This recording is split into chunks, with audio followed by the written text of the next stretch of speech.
अस्सलाम वालेकुम। Supreme court के सामने एक केस है, वो मखसूस नशिस्तों के हवाले से पाकिस्तान तहरीक इंसाफ या सुन्नी इत्तेहाद किसको वो नशिस्तें मिलनी है या नहीं मिलनी, या उन जमातों को मिलनी है जिनकी पार्टीज़ मौजूद हैं, क्योंकि सुन्नी इत्तेहाद या पाकिस्तान तहरीक इंसाफ उसकी पार्टी की हैसियत का तयन होना भी बाकी है। बहुत सारे ऐसे तनाज़ा और कन्फ्यूज़ नौइयत के फ़ैसले हैं जिसने पाकिस्तान में ये इंतखाबी सूरत हाल पैदा की है। बुनियाद इसकी डाली गई थी जब इलेक्शन कमीशन ऑफ पाकिस्तान ने इलेक्शन सिंबल के हवाले से, बैट के निशान के हवाले से पाकिस्तान तहरीक इंसाफ को महरूम किया और सुप्रीम कोर्ट ने उसके ऊपर मोहर लगाई। बहुत ही मुनासिब होगा कि सुप्रीम कोर्ट आज जो ऑब्जर्वेशन दे रही है और लाइव कवरेज दिखा रही है, उससे पहले उस केस का जिसके ऊपर रिव्यू भी फाइल हुआ है उसका फ़ैसला करे कि क्या पार्टी को इंतखाबी निशान से महरूम करना दुरुस्त फ़ैसला था या गलत फ़ैसला था। अगर उस बुनियाद को ठीक कर लिया जाए, तय कर लें आप पहले एक दफ़ा कि ठीक है महरूम करना है, तो फिर तो बात बाकी की तय करनी आसान हो जाएगी। अगर वो बुनियादी फ़ैसला गलत था, इलेक्शन कमीशन ने जो फ़ैसला लिया उसके अंदर गुंजाइश पैदा होनी चाहिए थी कि हम वोटर्स को उनके बुनियादी हक़ से महरूम कर रहे हैं कि वो अपनी पसंद की जमात को वोट कर सकें, तो फिर बाकी बहुत सारे मरहले तय करना आसान हो जाएंगे। फिर ये पाकिस्तान तहरीक इंसाफ पार्टी के तौर पर उसका वजूद है या नहीं, सुन्नी इत्तेहाद कौंसल को नशिस्तें मिलनी है या नहीं, वो फ़ैसले करने आसान हो जाएंगे। क्योंकि PTI को तो इंतखाबी अमल से आउट कर दिया। अब आप जजेस ये सवाल करें कि आपने सुन्नी इत्तेहाद कौंसल क्यों ज्वाइन किया, आपको तो PTI में रहना चाहिए था, तो उसकी बुनियाद वो फ़ैसले की तरफ ले जाती है हमें, जब आपने कहा कि बल्ले का निशान आपका हक़ नहीं है। तो हमें कुछ फ़ैसलों से खुले दिल के साथ बड़ेपन का मुजाहरा करते हुए कुछ फ़ैसलों की तरफ रुजू करना चाहिए, सुप्रीम कोर्ट को खुद से करना चाहिए। तो आज जो ऑब्जर्वेशन जजेस दे रहे थे दो तरह की थी। एक जजेस वो कह रहे थे कि ये पूरा वोटर्स का जो हक़ है हमने उनसे छीन लिया, फातिमा जना से लेकर आज तक, और दूसरा वो ग्रुप था जो कह रहा था कि नहीं PTI तो थी नहीं, वो तो अब सुन्नी इत्तेहाद कौंसल है, तो नशिस्तें किसको जाएंगी। तो इस बहस को कंक्लूड खुद सुप्रीम कोर्ट अपने फ़ैसले से कर सकती है। जो मैं दो स्टेटमेंट्स आपको छोटी सी सुनाना चाहूँगा प्रोग्राम के आगाज़ में। सबसे पहले तो 8 फरवरी के इंतखाबात के ऊपर जो जस्टिस सतर ने ऑब्जर्वेशन दी बहुत पावरफुल थी। उन्होंने कहा बहुत से गैर ज़रूरी सू मोटो लिए हैं, लेकिन जो सबसे मोस्ट इंपॉर्टेंट मैटर है उसके ऊपर आप क्या कहते हैं, सुनिए क्या कह रहे हैं वो। As I understand, you have placed it on record, 2nd February 2024, Election Commission's order declared all of you as independent. They grossly misinterpreted the judgment of this court, and entirely on that basis, they declared you independent. Why should the people be prejudiced? Yes. Because a wrong interpretation of this court. यहाँ पे फातिमा जिन्ना के election से लेके आज तक, see, people have been robbed. So either say that people were robbed in 8th February. It stems from whatever grievances are of the political parties your cause relating to the 8th February election. It is such an important matter that this probably we have taken suo moto notices in practically every irrelevant matter. This was a perfect case. दूसरा जो statement justice सतर का है वो भी बड़ा मानी खेज़ है और अहमियत का हामिल है। अगर सुप्रीम कोर्ट के जज कहें कि इनको पता नहीं था कि 8 फरवरी या उससे पहले या उसके बाद में जिन लोगों को प्रेस कॉन्फ्रेंस की शक्ल में हमने देखा आए हैं और ऐलान किया है कि इमरान खान असल में सबसे बड़ा जुल्म की और पाकिस्तान में ख़राबी की बुनियाद वही है, उससे पहले वो जितने दिन गायब रहे वो कैसे उठाए गए और कैसे प्रेस कॉन्फ्रेंस हुई, ये अगर जजेस कहें कि इनको पता नहीं था तो ये बहुत बड़ा झूठ होगा। जस्टिस सतर ने क्या कहा, उन्हीं की ज़ुबानी सुनिए। Let us face the reality. बता दें कि when has this country been governed under the constitution? Fundamental rights that are being violated while we are sitting here. I mean, that is also our duty to secure those rights of the people. The way the elections were held, serious questions are raised. It is all about the people, their right of vote. That reality, you see, is known to all of us. Yes. Anyone giving a press conference is forgiven. Those who don't are picked up.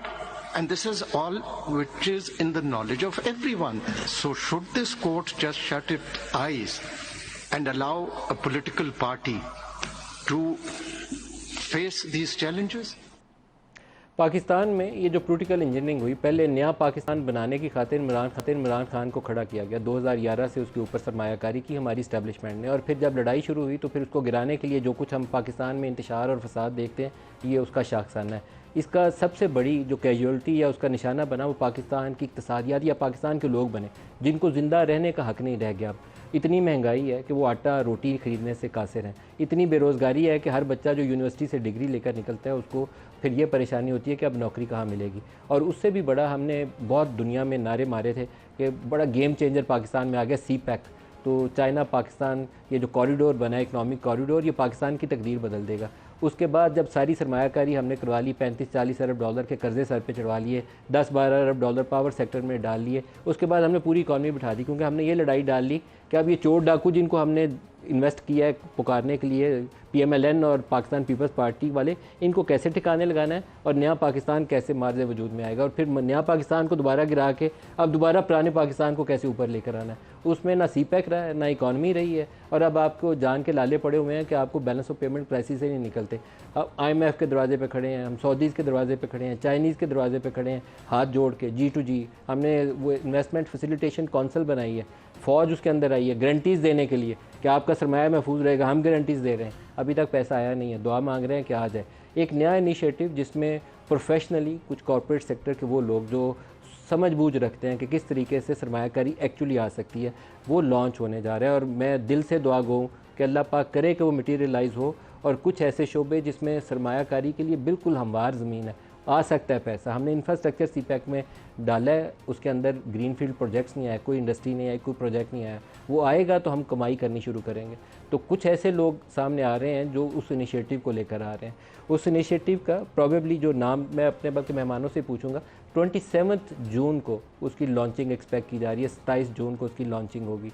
वो क्या करेगा initiative, उसके अंदर क्या सरमायाकारी आएगी, कोई शक्ल बदलेगी, चाइनीज़, सऊदीज़, UAE क्या ये सरमाया लेकर पाकिस्तान में आएंगे, और कैसे उसको मैनेज किया जाएगा? क्या SIFC के मॉडल के ऊपर कोई तर्जा तरीकाकार अपनाया जाएगा, या प्योरली कॉर्पोरेट स्ट्रक्चर होगा, बिज़नेस टू बिज़नेस डील्स होंगी, जो उनका बिज़नेस मॉडल बनेगा उसको देखते हुए पैसा पाकिस्तान में आएगा? जो प्रोग्राम में आज याद हैं, जो इसकी रूह रवां भी होंगे सारे ये लोग, उसमें इस्लामाबाद स्टूडियोज़ में हमारे साथ हैं खालिद मंसूर साहब, साबिक़ मामले खसूसी हैं, और इसके अलावा हमारे साथ हैं नगमाना हाशमी साहिबा, साबिक़ सफ़ीर हैं, और हमारे साथ हैं एडमिरल हशाम बिन सदीक साहब, आप साबिक़ सफ़ीर हैं, और इसके अलावा हमें ज्वाइन कर रहे हैं हारून शरीफ साहब, जो फॉर्मर चेयरमैन हैं बोर्ड ऑफ इन्वेस्टमेंट के। सबको खुशामदीद कहूँगा। हारून शरीफ साहब, पहले आप ही से आगाज़ करूँगा। पहले तो ये सस्टेनेबल डेवलपमेंट इम्पैक्ट फ़ोरम, इसकी कुछ तफसील आप ही बताइए। ये SDIF ये क्या काम करेगा, कैसे वर्क करेगा, और कैसे इन्वेस्टमेंट को सहूलत फराहम करेगा? जी नदीम साहब, बहुत शुक्रिया। सबसे पहले तो आपको हज की मुबारक हो। इसके बाद इसमें आपको SDIF का बताता हूँ, सस्टेनेबल डेवलपमेंट इम्पैक्ट फोरम। जैसे आपने अपने इब्तदाइये में कहा है, ये जो इंफ्रास्ट्रक्चर की इन्वेस्टमेंट होती है ग्लोबली, इसमें जब तक प्राइवेट कैपिटल को ये अट्रैक्ट ना करे तो ये लोगों के लिए फायदामंद नहीं रहती। तो ये जो एक गैप था, इसको देखते हुए मैं बड़ा फॉर्चुनेट हूं कि जो अपने प्रोफेशनल्स आपके साथ बैठे हैं, तकरीबन 1 साल से हम इस पे काम कर रहे हैं कि कैसे हम इसको आगे लेकर चलें। तो इसके 2-3 जो बड़े फीचर ये हैं कि ये एक फोरम है, इंडिपेंडेंट है। हमने तकरीबन सब खित्ते के ममालिक से भी राब्ता किया है, कंपनियों से भी राब्ता किया है, प्राइवेट सेक्टर में एकेडमिया से भी किया है। इसके बाद हमने इसको एक अप्लाइड एंगल दिया है। एक तो पहली चीज तो ये बड़ी समझने की है कि ये जो बेल्ट एंड रोड इनिशिएटिव का इंफ्रास्ट्रक्चर है, ये किन ममालिक में सक्सेसफुली काम कर रहा है। उन ममालिक में कर रहा है जिन्होंने इस इंफ्रास्ट्रक्चर को मार्केट के तौर पे इस्तेमाल किया और प्राइवेट सेक्टर को सामने लाए हैं। ये जो गवर्नमेंट टू गवर्नमेंट डील्स हैं, वो उनके डायनेमिक्स बिल्कुल फर्क थे। दूसरी चीज ये है कि कोविड के बाद प्रॉक्सिमिटी जो है वो एक इकोनॉमिक एडवांटेज बन गई है। प्रॉक्सिमिटी का मतलब यह है कि जो आपकी नेबरहुड है, हम जो ग्लोबलाइजेशन से रीजनल मार्केट्स की तरफ जा रहे हैं। तो जब हमने ये इनिशिएटिव बनाया तो इसको एक फोरम का नाम इसलिए दिया कि इसका इंपैक्ट क्या होगा और वो आया ग्रोथ को सस्टेन कर पाएगा या नहीं कर पाएगा। हमारे पास जो बहुत अच्छा रिस्पांस प्राइवेट सेक्टर से आया है, आपको खालिद मंसूर साहब मजीद इस पे तफसील देंगे। तकरीबन $5 अरब के पाकिस्तान के टॉप बिजनेसमैन जो हैं वो खित्ते से लिंक्ड प्रोजेक्ट्स जो हैं उनको लॉन्च करना चाह रहे हैं। एक फाइनेंसिंग का गैप है क्योंकि हमारे पास रिस्क कैपिटल नहीं है। पाकिस्तान एक हाई रिस्क कंट्री है, डेट की प्राइस बहुत ज्यादा है। तो हम इसके अंदर एक खित्ते के मल्टीलैटरल फाइनेंसिंग का पैकेज एक प्रपोज करने की इसके ऊपर काम कर रहे हैं। तो हमने इसमें काफी चीजें की हैं। अब बाकी ममालिक जैसे कजाकिस्तान है, सऊदी अरेबिया है, वो भी हमारा पार्टनर बनना चाह रहे हैं। हम बड़े फॉर्चुनेट हैं कि चीन ने सबसे पहले हमारी प्रपोजल को वेलकम किया और हमारे साथ पार्टनरशिप की और इसको हम आगे लेके जा रहे हैं। आइडिया ये है कि जो पाकिस्तान की इकोनॉमिक फॉल्ट लाइंस हैं उनको प्राइवेट सेक्टर से एड्रेस किया जाए। ठीक और है, ऐसे मैं आपकी तरफ बिजनेसमैन वापस और आता हूँ आपकी तरफ। कॉर्पोरेट खालिद मैनेजर्स को साहब, सामने लाया अभी जाए। इन्होंने जिक्र किया हारून साहब ने कि 5 अरब डॉलर का यहाँ से पाकिस्तानी जो बिजनेसमैन है सरमायाकारी करने पे तैयार है। कुछ रोशनी डालिए। 5 नंबर्स हम बोल देते हैं, बाद में कुछ होता हुआ है नहीं। 5 अरब डॉलर कौन लगाएगा, दूसरे कौन से ममालिक हैं, कैसे उसमें सरमाया डालेंगे? बिस्मिल्लाहिर्रहमानिर्रहीम। मलिक साहब शुक्रिया बहुत बहुत, और मेरी तरफ से भी बहुत मुबारक हो हज की। बहुत शुक्रिया। तो आई एम श्योर आपने वहाँ मुल्क के लिए दुआएं की होंगी कि अल्लाह ताला हमें इस मुश्किल से दुआएं भी निकाले। की और सऊदी जिन लोगों से मिनिस्टर से बात कर सकता था उनसे बात भी की। ठीक, क्या ये पाकिस्तानी आपको गले से लगाएंगे? आपका सरमाया लूटेंगे नहीं, पैसा लगाइए, यहाँ बड़ी अपॉर्चुनिटीज़ है। ठीक है। अच्छा, मैं सिर्फ पहले 1 मिनट में आपको जो CPEC के तवस्सुत से बता दूँ। I have been integral part of CPEC, क्योंकि जिस वक्त ये CPEC लॉन्च हुआ था तो उस वक्त आई वॉज हेडिंग हबको, और हबको के साथ हम लोग थर भी डेवलप कर रहे थे। और इससे पहले मैंने कोई 29 साल एंग्रो में भी गुजारे हैं, and I was heading multiple companies over there, and also ये Sindh Engro coal mining company जिसने फिर ये थर प्रोजेक्ट को डेवलप किया। अच्छा, अब जो चाइना से जितना भी हम लोगों ने कोऑपरेट किया या उनके साथ हमने कोऑर्डिनेट किया, तो चाइना की इन्वेस्टमेंट पहले आती थी सिर्फ G2G, जिसका आपने भी तस्करा किया। तो जिस वक्त हम इन बड़े प्रोजेक्ट्स को लेकर गए तो उन्होंने कहा भाई हमारा जो फाइनेंशियल सेक्टर है वो तो सिर्फ G2G करता है, तो प्राइवेट सेक्टर को कौन गारंटी देगा, and so on and so fourth. तो मैं बात को मुख्तसर करते हुए कहता हूँ कि फिर CPEC के प्लेटफॉर्म से ही प्राइवेट सेक्टर ने $5 बिलियन के प्रोजेक्ट किए। जो थर्ड डेवलप हुआ, आई एम श्योर आपने सुना होगा, that was probably one of the only success story of public private partnership. Government of Sindh और हबको नहीं, ये एंग्रो यानी Hubco was partner in the entire project, लेकिन उसके अंदर सारी की सारी ऑपरेशनल रिस्पॉन्सिबिलिटी एंग्रो की मैनेजमेंट ने ली। एंड साथ के अंदर CPEC के फ़ेज़ 1 में देखिए 2 चीज़ें हुई हैं, या इंफ्रास्ट्रक्चर लगा, और आपने कहा कि कोई तकरीबन $35 बिलियन के इंफ्रास्ट्रक्चर लग गया। वो तो चाइना की भी ज़रूरत थी, because they wanted to have the connectivity from western part of China all the way to the Gwadar, और वो माशाल्लाह बन भी गया।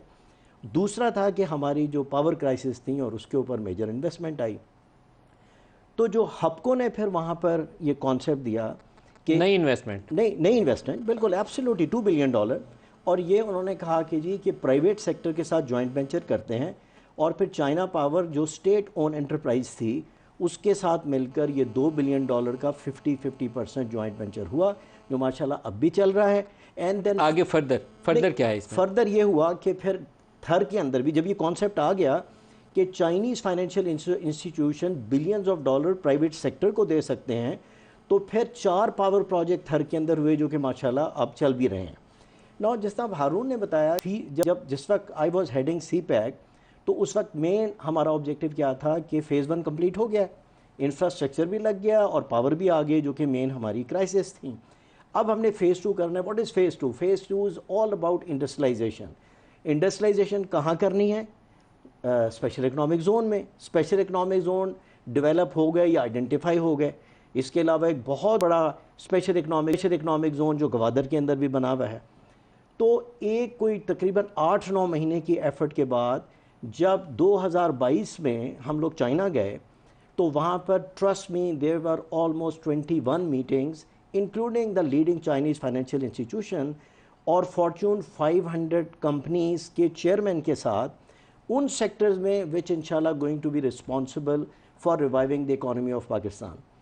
I am eyewitness to all those meetings because I was conducting those meetings and Prime Minister was chairing। तो उसमें commitment थी कि $44 बिलियन की इन्वेस्टमेंट होगी। और एक बड़ी इंपॉर्टेंट बात मैं $44 बिलियन की इन्वेस्टमेंट प्राइवेट सेक्टर करेगा। वेल, पहले तो ये है कि उस सेक्टोरल एरियाज के अंदर होगी और ऐसे प्रोजेक्ट होंगे कि जो कि चाइना के like can you identify few project? जी, मतलब एग्रीकल्चर है, उसके बाद आपका IT है, उसके बाद आपका टेक्सटाइल है, उसके बाद आपका ऑटोमोटिव है।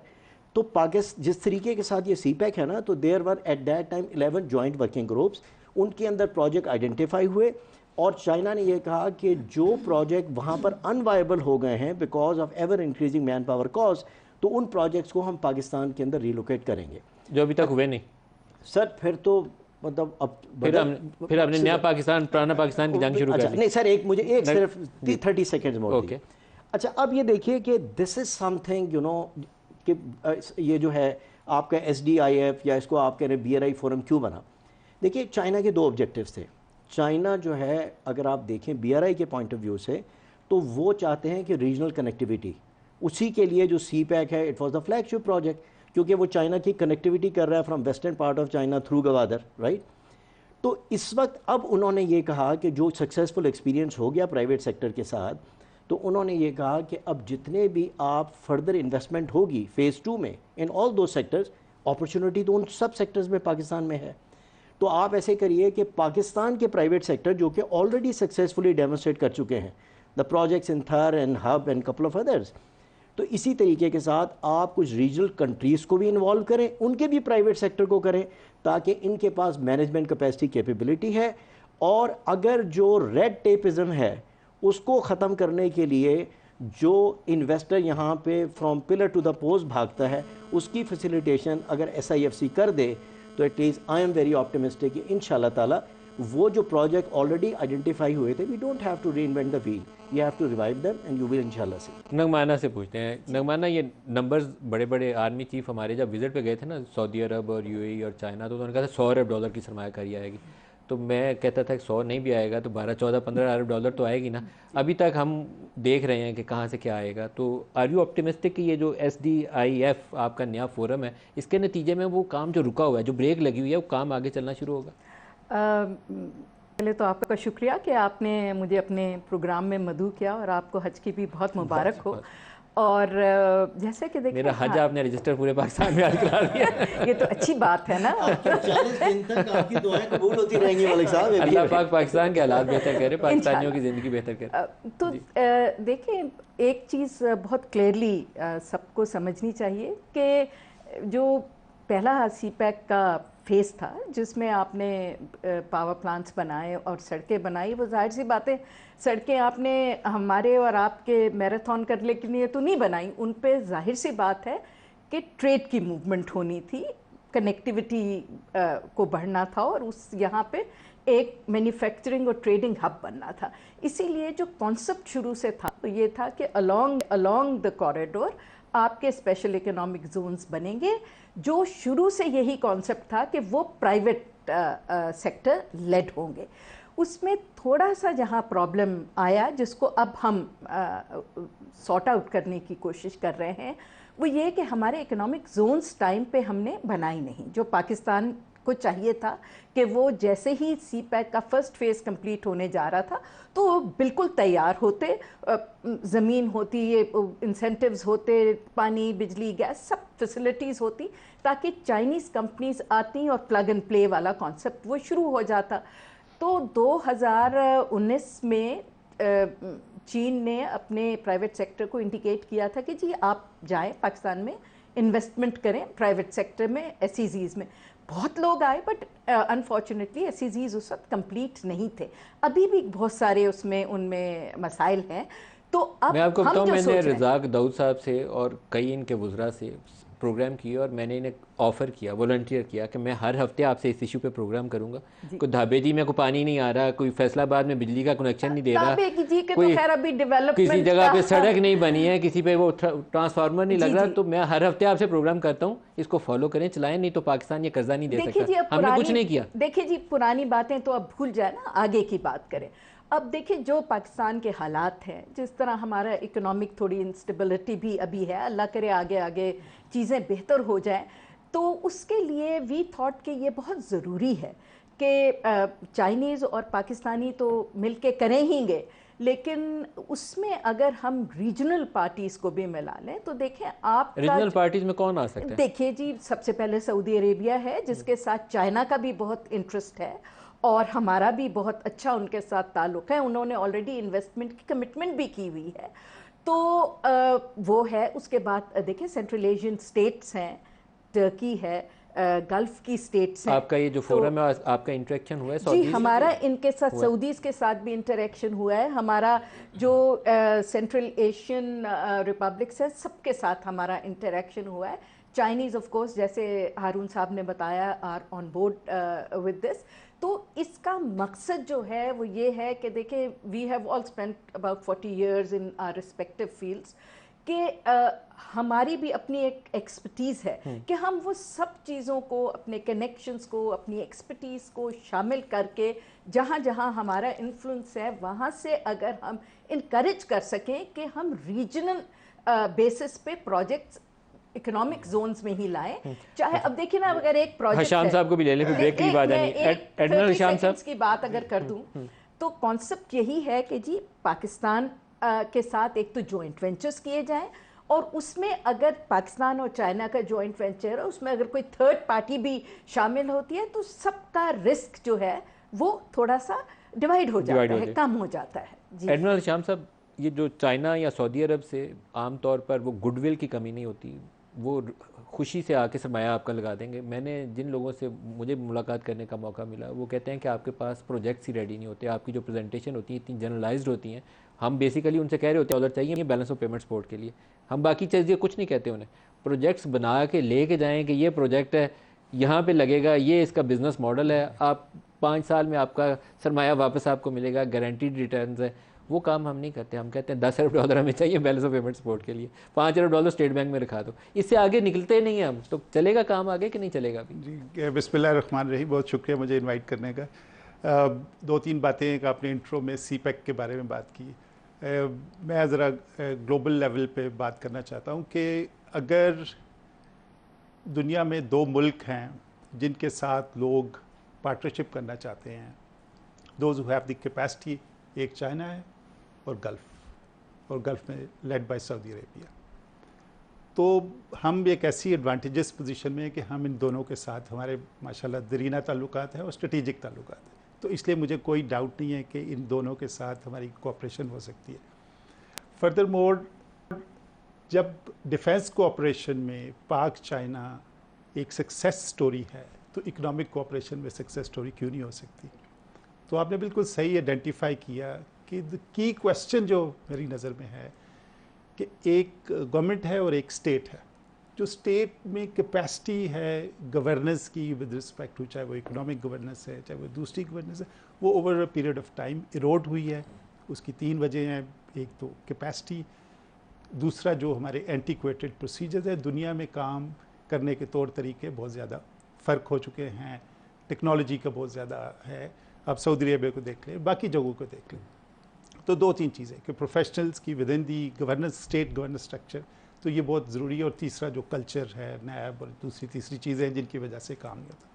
तो सोल्यूबल अब यही है कि the fault rest with our ability to deliver from our end. तो आपकी बात बिल्कुल सही। दूसरी बात ये है कि जो सीपैक की जो डाउट्स हैं या जो आप इंट्रो में बात की, बात ये है कि अभी इंफ्रास्ट्रक्चर डेवलपमेंट बहुत ज़रूरी थी, उसके ऊपर प्रेडिकेटेड होती है इकोनॉमिक डेवलपमेंट, तो वो फेज़ ज़रूरी था। तो अभी है मैनिफेस्टेशन की फ़ेज़। तो मैनिफेस्टेशन की फ़ेज़ में जितने अच्छे तरीके से और जितने हम ऐसे तरीके से काम करेंगे, रिजल्ट्स, फ्रूट्स उतने जल्दी होंगे। तो इस मैनिफेस्टेशन के लिए इंटरनेशनल फोर्सेस हैं जो कि इनिमिकल हैं। तो मेरी नज़र में इस खित्ते में इकोनॉमिक इंटीग्रेशन के अलावा और कोई पीस एंड स्टेबिलिटी का रास्ता नहीं है। सो इसलिए नंबर 1 ये चीज़ है। दूसरी चीज़ ये है कि सीपैक को मैनिफेस्ट करने के लिए आपको डिप्लोमेटिक एफर्ट्स चाहिए। जो आइंदा अगर सऊदी अरेबिया का कुछ ट्रेड पाकिस्तान के सीपैक के थ्रू चाइना जाना है तो हमें कोई ट्राईपार्टाइट एग्रीमेंट होनी चाहिए। इसी तरह अगर अफ्रीका से ट्रेड इधर डाइवर्ट होना है या गल्फ़ से डाइवर्ट होना है, और तो वो बहुत ज़रूरी है डिप्लोमेटिक। दूसरा में एक socio economic, socio political prong जो है, ये बहुत ज़रूरी है कि ये सीपैक को जो हम अपना ड्रीम रियलाइज़ करना चाहते हैं। आखिरी बात ये है कि हमारे पास कोई और अल्टरनेटिव है इस लेवल का? ये चाइना का BRI एक ग्रैंड स्ट्रेटेजिक इनिशिएटिव है जो कि आलमी इन्फ्लुएंस का सर मसला हम है। इससे बहुत फ़ायदा उठा सकते हैं बिल्कुल और डेट ट्रैप में भी फंस सकते हैं। अब चॉइस हमारी है कि हम सही तरीके पे चल के भाई इससे मुनाफा कमाते हैं या अपने आप को मुश्किल में फंसाते हैं, हमारी चॉइस है। चाइना को मैं इल्ज़ाम नहीं दे रहा, अपनी हरकतें हमें ठीक करनी पड़ेंगी। ब्रेक करीब आ गई है। नहीं, मैं इसी में ऐड करना चाह रही थी, आपने जो सवाल किया था कि प्रोजेक्ट्स हैं कि नहीं हैं, जी। बेसिकली तो आपका ये जी प्लीज आप देखिए जरूर मलिक साहब, देखिए, ब्रेक ले लें, ब्रेक से वापस चलिए, क्योंकि ये सवाल जो है ना दो कि why you know the other regional countries would be interested, इसका मैं जवाब देना चाहूँगा। और जो प्रोजेक्ट्स की प्रिपरेटरी है वो किस लेवल तक हुई थी जब मैंने बताया कि $40 बिलियन की investment, I would like to really add all to right, that. Break ले लें जी, हमारे साथ रहिए।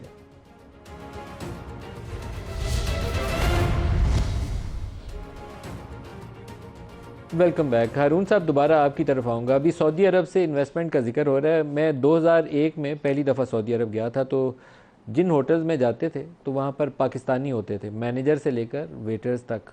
जिन गाड़ियों में जाते थे ड्राइवर्स उनके पाकिस्तानी होते थे। बहुत सारी कंपनियों में पाकिस्तानी लड़के हमें काम करते नज़र आते थे।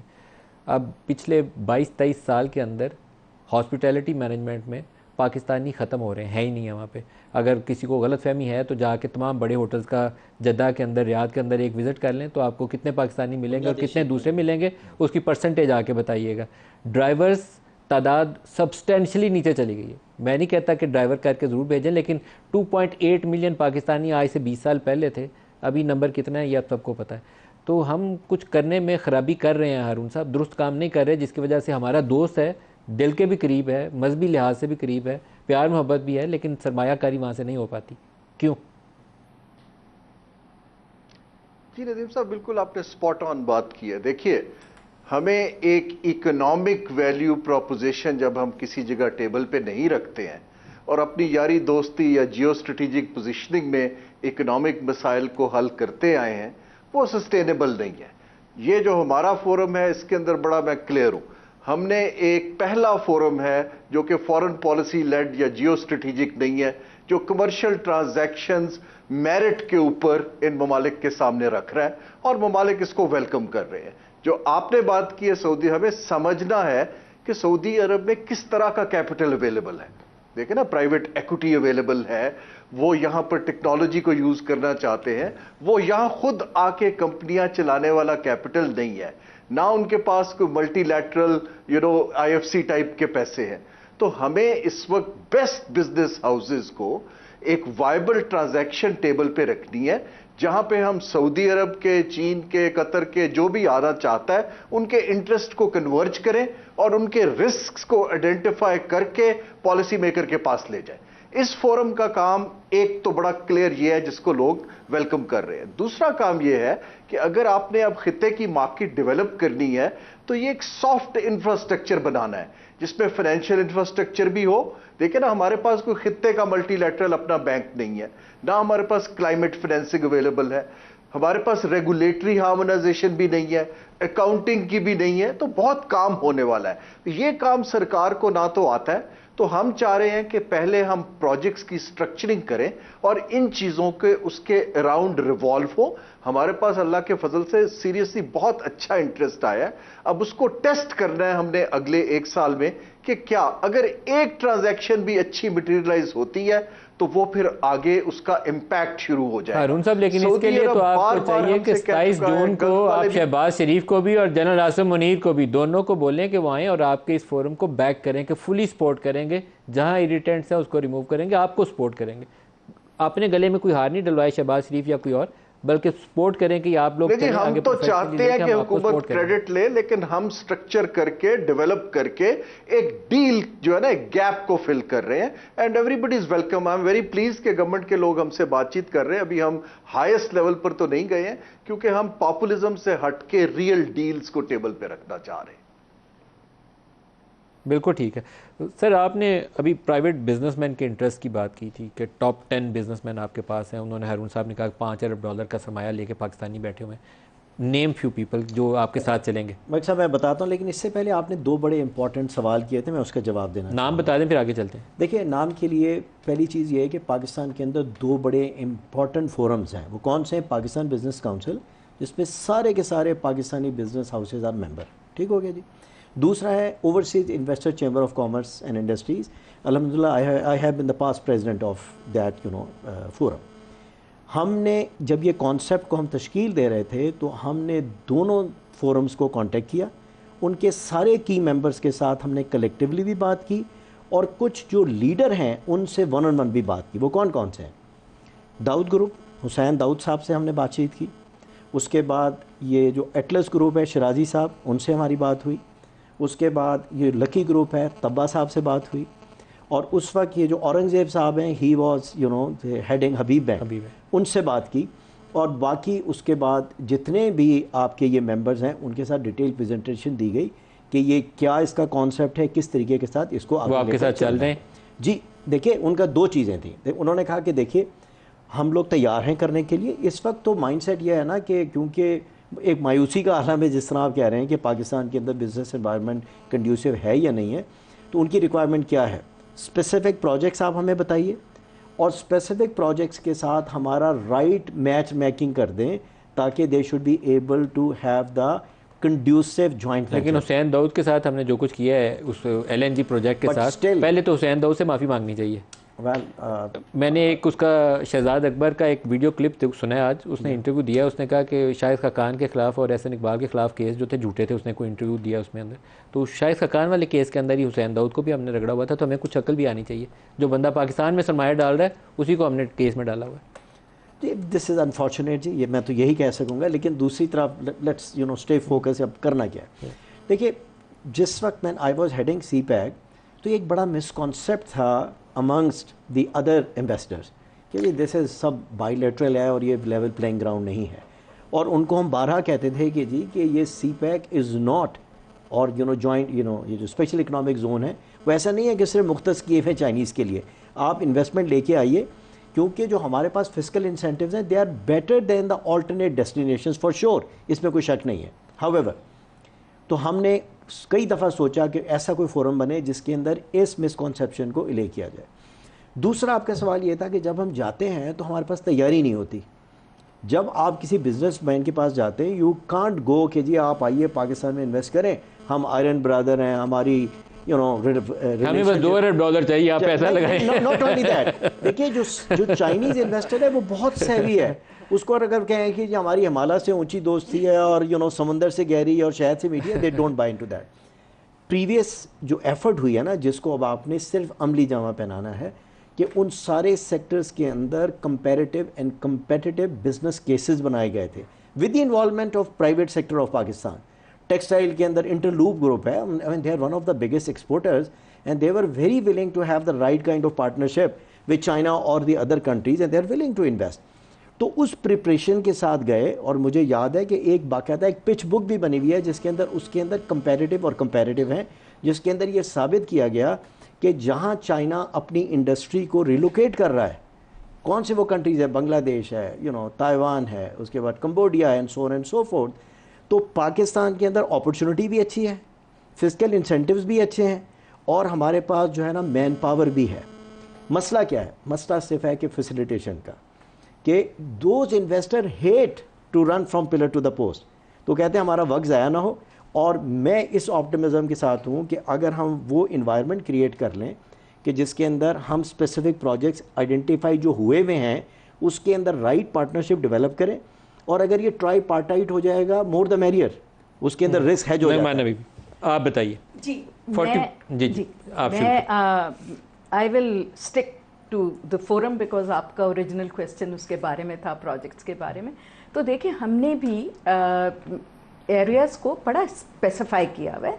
5-6 एरियाज़ हमने डिफ़ाइन किए हुए हैं कि ये एरियाज़ हैं जिसमें हम काम करना चाहते हैं, और वो एरियाज़ जो हैं वो बहुत अच्छी तरह अलाइन करते हैं जो अब high quality development of CPEC का है, जिसमें 5 और कॉरिडोर्स का जिक्र होता है, जिसमें ऑफ कोर्स सबसे पहले एग्रीकल्चर का है, IT का है, टेक्सटाइल का है और इंडस्ट्रियल डेवलपमेंट के हैं IT। जी, मैंने बताया IT का। तो और वो ये वाले 5 जो हमने आइडेंटिफाई किए हैं, ये ना सिर्फ CPEC 2 फेज़ 2 के जो ऑब्जेक्टिव्स हैं उनके साथ अलाइन किए हुए, बल्कि देखें चाइना का बहुत एक इम्पॉर्टेंट इनिशिएटिव है जो अब उन्होंने BRI के बाद उसको वो सामने लेके आए हैं, जिसे कहते हैं ग्लोबल डेवलपमेंट इनिशिएटिव।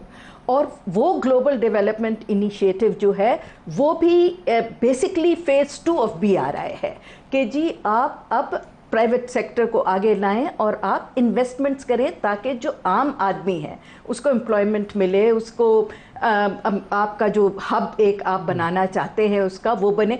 तो हमारे जो इस फोरम के ऑब्जेक्टिव्स हैं, हमने उनको GDI के साथ भी अलाइन किया है, क्योंकि देखिए CPEC और BRI की जो एक मखसूस आपके पास फंडिंग है वो तो मौजूद है, जिसमें से 39 बिलियन आपके लग चुके हैं, 25 शायद अब प्राइवेट सेक्टर इन्वेस्टमेंट्स के लिए बाकी हैं।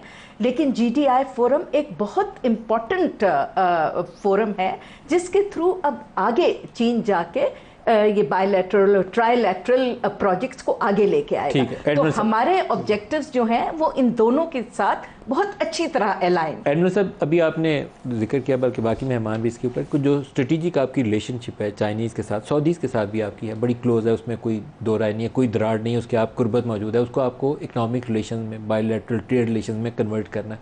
उसके लिए आपका फोरम कुछ चीज़ें तजवीज़ कर सकता है, लेकिन जब तक आशीर्वाद ना हो उधर से प्राइम मिनिस्टर की और उधर से पिंडी से चीफ साहब की, तब तक ये काम आगे नहीं चलेगा। तो मैं दोबारा दोहरा रहा हूँ अपना सवाल कि आपको 27 को दोनों को बुलाना चाहिए और दोनों को आपको कहना चाहिए कि हारून साहब, खालिद साहब, एडमिरल साहब, गो हेड, हम आपको मुकम्मल सपोर्ट करेंगे।